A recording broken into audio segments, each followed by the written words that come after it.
few here. It's part of another massive strike with more than 700 drones and missiles targeting transport links and energy infrastructure across the country. And many of them shot down by air defense. Heat and power facilities were hit in 8 regions from east to west to south, causing blackouts in what has been a relentless weekly attacks designed to debilitate the country's energy supply. Now, this, as you mentioned, peace efforts seem to have lost a momentum, though. Ukrainian and U.S. officials in Miami for a third day of talks, now jointly calling on Russia to show a serious commitment to long-term peace after talks in Moscow, as we saw earlier this week, failed to produce any kind of breakthrough. A statement describing the discussions in Florida as constructive, but that any real progress depends on Russia. But following these attacks overnight, Ukraine's Foreign Minister Andriy Sybiha saying, "You just witnessed 704 missiles and drones raining hell upon Ukrainian civilians,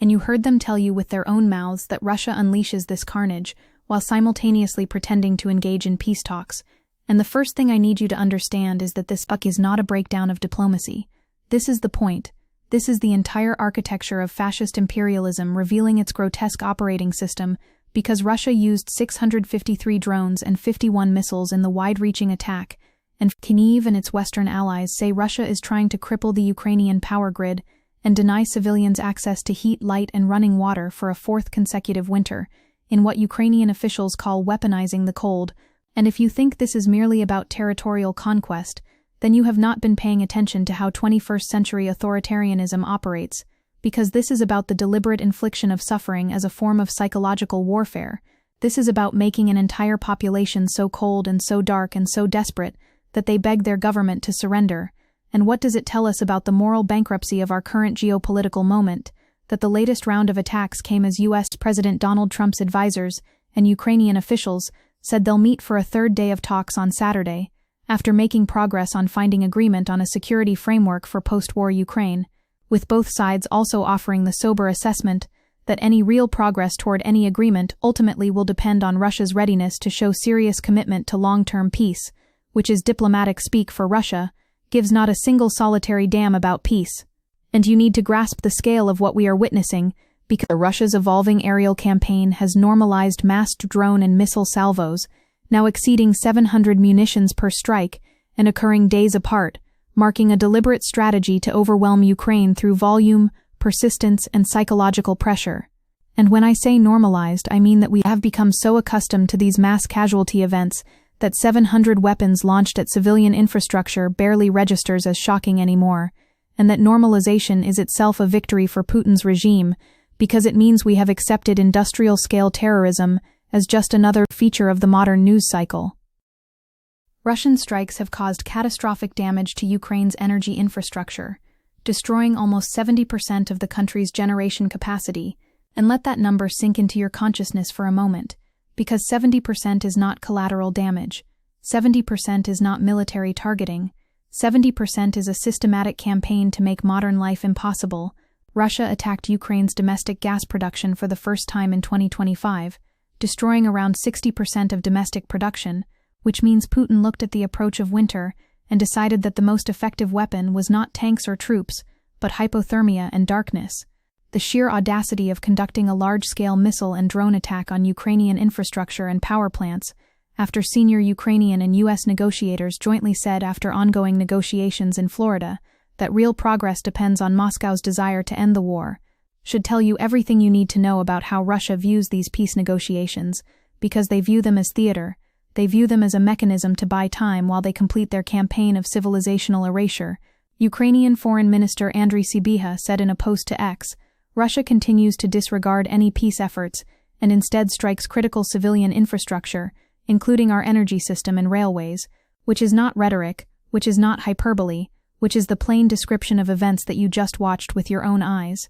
And while Miami hosts these conversations about security frameworks and post-war arrangements, Russia launched 653 Shahed-type attack drones, 36 cruise missiles, and 17 ballistic missiles at targets across the country, with 60 strikes recorded at 29 locations. Russian strikes damaged electricity generation, distribution and transmission facilities in Kyiv, Chernihiv, Lviv, Odessa, Zaporizhia, Dnipropetrovsk, Mykolaiv, and Kharkiv oblasts, which is to say that while diplomats talked about peace, Russian forces methodically attacked the electrical infrastructure of 8 separate regions. Now let us talk about what the Western response has been to this ongoing atrocity, because European leaders, left on the sidelines by Washington as U.S. officials engage directly with Moscow and Kyiv, have accused Putin of feigning interest in Trump's peace drive.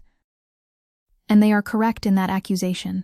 But the tragedy is that even as they correctly identify Putin's bad faith, they remain essentially powerless spectators, because the architecture of American diplomacy under the Trump administration has created this bilateral negotiation framework that treats European security concerns as secondary considerations. And here is what you must understand about that dynamic. When Trump's son-in-law Jared Kushner and Special Envoy Steve Witkoff fly to Moscow for 5-hour talks Tuesday in the Kremlin with Witkoff and Kushner, that Putin said were necessary and useful, but also difficult work, and some proposals were unacceptable. What they are doing is legitimizing Putin's position as a reasonable negotiating partner, even as his forces commit what can only be described as war crimes against civilian populations. The pattern repeats itself with sickening predictability, and Putin told India Today on December 5 during a trip to New Delhi that Ukrainian troops should fully leave the Donbass area of eastern Ukraine this week, or Russia would liberate these territories by force, which reveals the entire negotiating posture as a sham,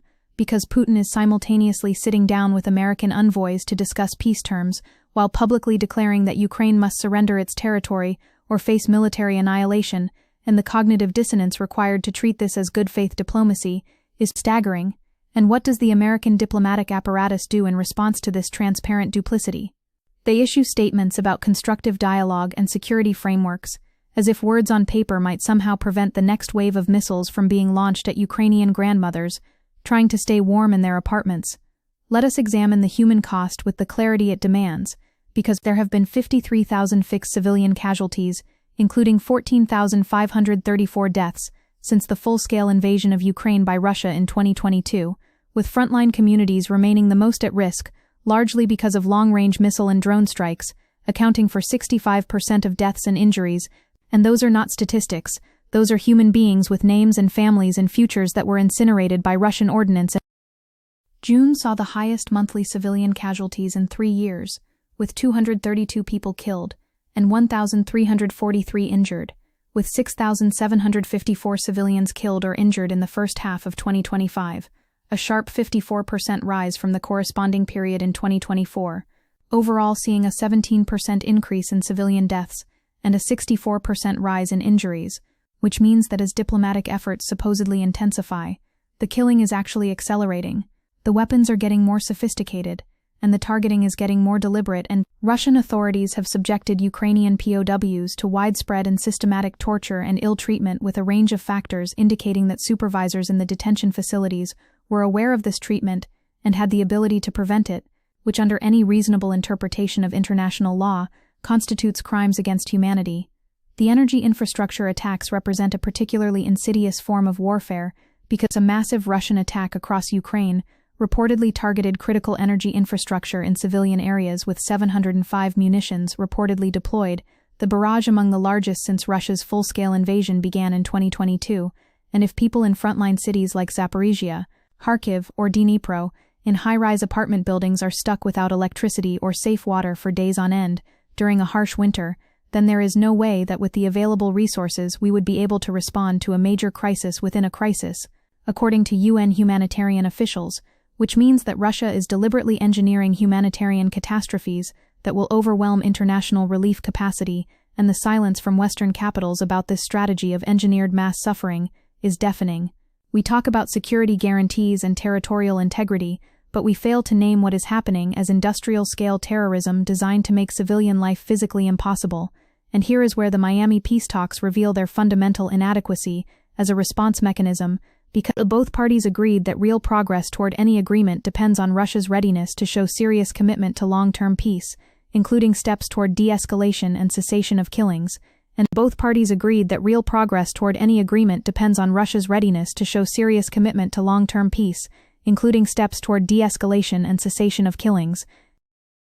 which means that after 3 days of intensive negotiations, the conclusion reached is that whether peace happens depends entirely on whether Russia decides to stop killing Ukrainians, and that is not a breakthrough in diplomacy. That is a capitulation to the fundamental asymmetry of the situation, because it places all agency with the aggressor. Ukraine and its American partners are essentially saying, "Please stop murdering our people," and Russia responds by launching 700 more missiles. The broader strategic implications should terrify anyone who cares about international order, because what Russia has discovered is that if you possess nuclear weapons and sufficient disregard for human suffering, you can wage a war of extermination against your neighbor, while the international community convenes conferences and issues strongly worded statements, and Russia still has greater firepower in the energy war, having upgraded its main Shahid-type attack drone, doubling the size of its warhead, and increasing its range and speed, with production now at a level over 5 times higher than a year ago,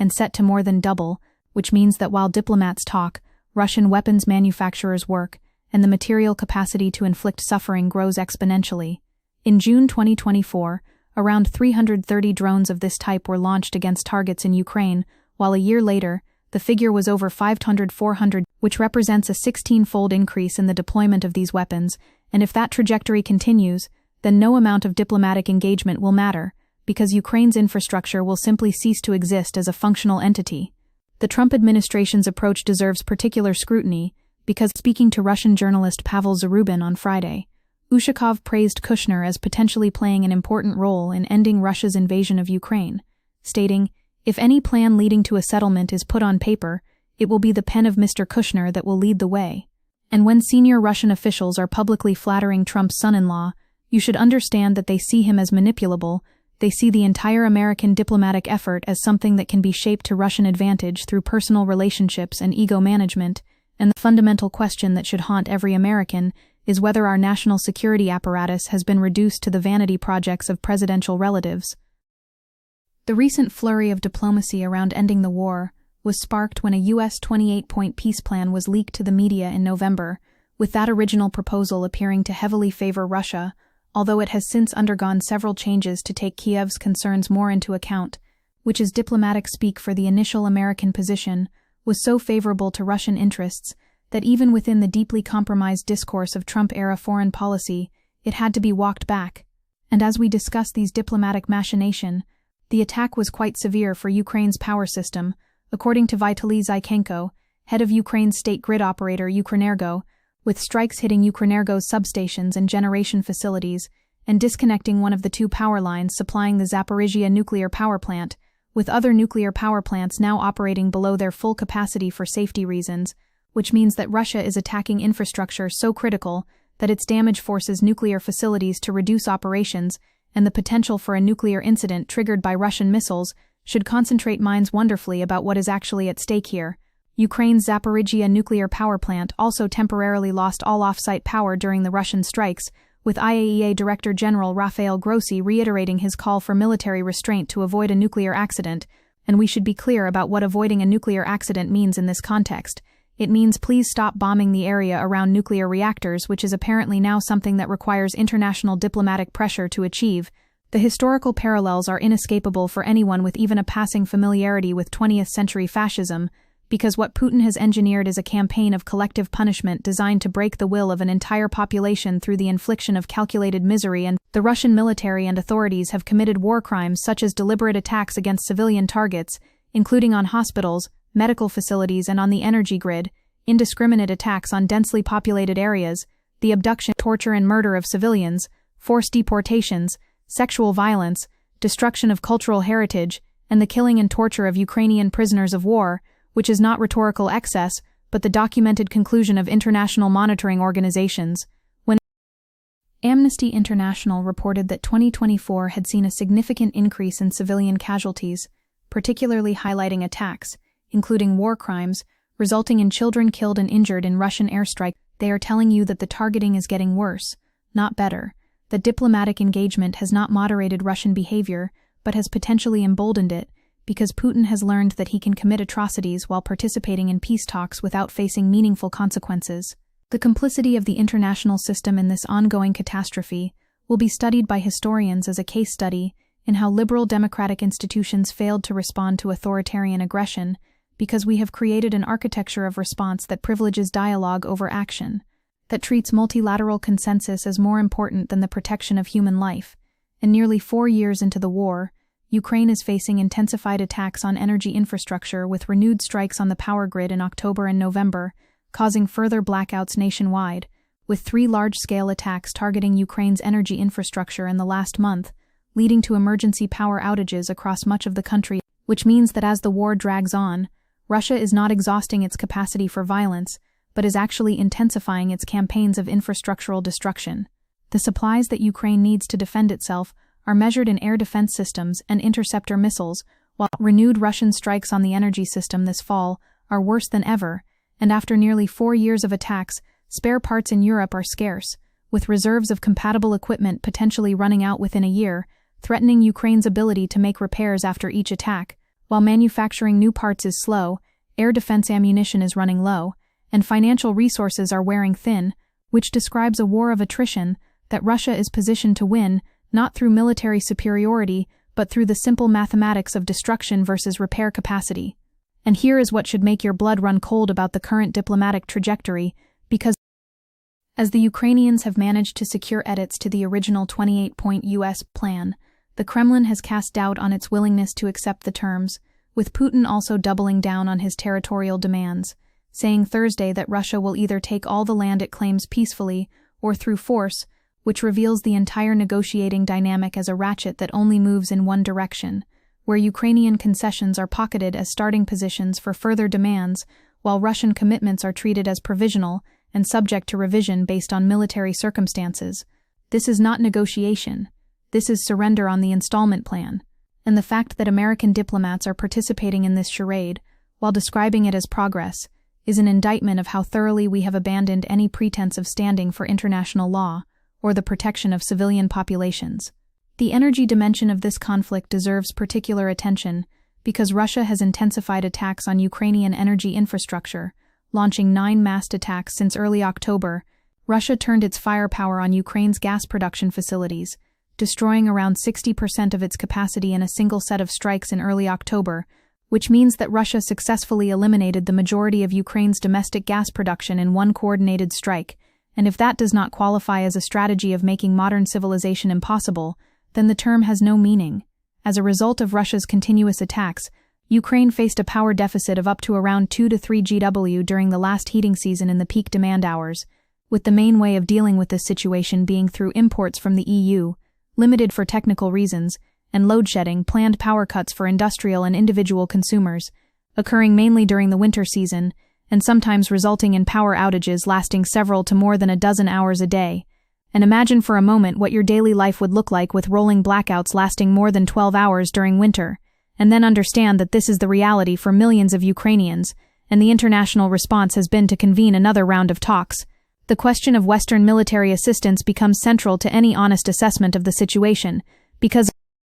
Ukrainian President Zelensky said Kyiv was working with the U.S. to purchase additional Patriot air defense systems, which have proved capable in intercepting Russian missiles, but purchasing is the operative word there, because even as Ukraine faces an existential threat from Russian missiles, the provision of defensive weapons remains subject to commercial negotiation and bureaucratic process. The asymmetry could not be more stark. Russia can launch 700 missiles and drones in a single night, while Ukraine must negotiate to purchase the systems that might intercept them, and somewhere in that asymmetry lies the entire moral bankruptcy of the current Western approach to this conflict. We have decided that our commitment to Ukrainian sovereignty extends to strongly worded statements and limited weapons sales, but not to the provision of sufficient defensive capability to actually protect civilian populations from mass casualty attacks, and as these attacks continue, hourly blackout schedules are in place in all regions in Ukraine, which means that every single region of the country is now subject to scheduled power cuts, because the damage to the electrical grid is so extensive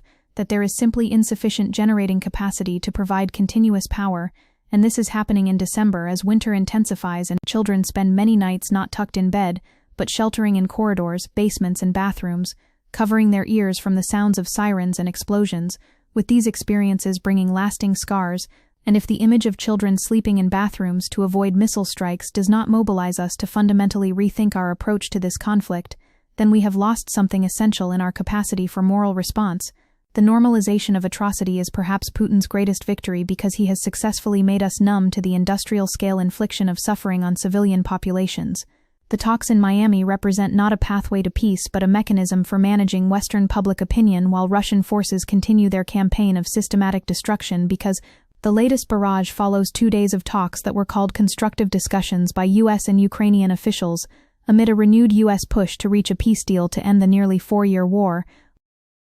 And the juxtaposition of constructive discussions and 700 missiles launched at civilian infrastructure should make us question the very meaning of the word constructive in this context. What exactly is being constructed when diplomacy provides cover for escalating violence? What progress is being made when Ukrainian negotiators return from Miami to find that their country's energy grid has been further destroyed while they were away? The answer is that progress is not being made toward peace, but toward the normalization of Russian aggression as a permanent feature of the international landscape. The failure of the Western response reflects a deeper crisis in liberal democratic capacity to confront authoritarian violence, because we have built institutions predicated on the assumption that all parties share a basic commitment to rules-based order, and when confronted with an actor who views international law as an obstacle to be circumvented rather than a framework to be respected, our entire system of response reveals itself as inadequate.